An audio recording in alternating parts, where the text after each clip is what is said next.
الجواب: قال حفظه الله: من جامع امرأته في نهار رمضان، yoyote atakayemjamii mkewe katika mchana wa mwezi wa Ramadhan,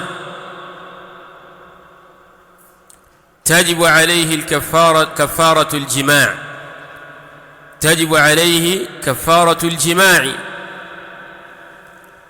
inawajibika juu yake kafara ya kitendo cha ndoa.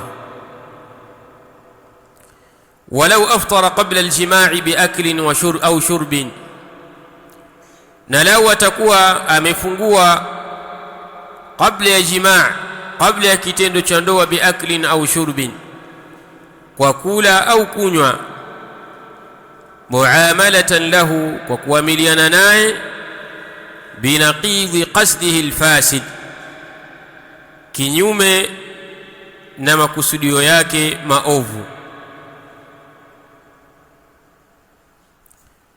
Kwa hivyo kinachotazamwa ni alqasdu. Makusudio yake ni nini? Makusudio ni kumjamii mkewe katika mchana wa mwezi wa Ramadhani.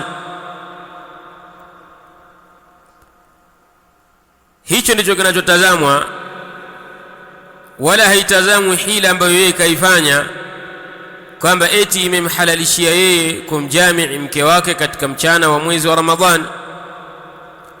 Kwa hivyo huyu tutaamiliana naye binaqidhi qasdihi alfasid, kwa kutengua yale makusudio yake ya uovu, makusudio yake mabaya.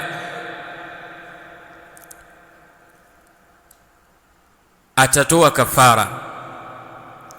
Wa hadhihi alhilatu, na hii hila hii, la tughni anhu shay'a, haimtoshelezi kwake yeye na chochote.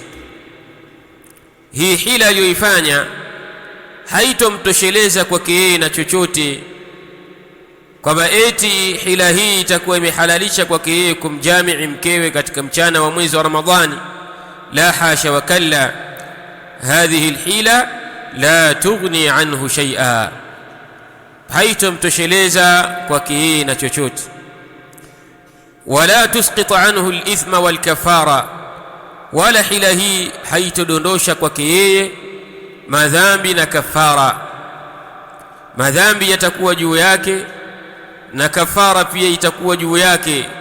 Wakadhalika almar'atu, na vivyo hivyo mwanamke, idha kanat mutawi'atan lahu, pindi atakapokuwa ni mwenye kumtii mwanaume huyo.